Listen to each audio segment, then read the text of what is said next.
ولذلك الرسول صلى الله عليه وسلم جلس بين صحابته فابتسم،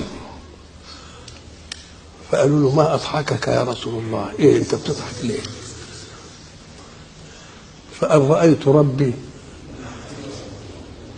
وقد أجلس بين يديه خصمان، فقال أحدهما يا ربي إن هذا ظلمني فخذ لي حقي منه.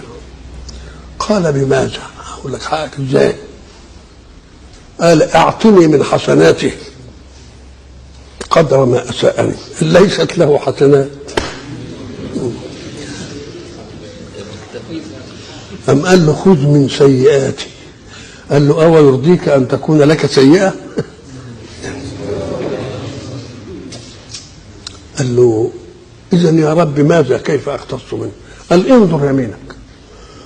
فنظر الرجل إلى يمينه فوجد قصورا وبساتين وجنان وحاجة بقى من زي ما قال ما لا عين رأت. قال لمن هذه يا رب؟ قال لمن يدفع ثمنها. قال وما ثمنها يا رب؟ حلوة أوي. وما ثمنها يا رب؟ قال أن تأخذ بيد أخيك إلى الجنة. فعجبت من رب يصلح بين عباده.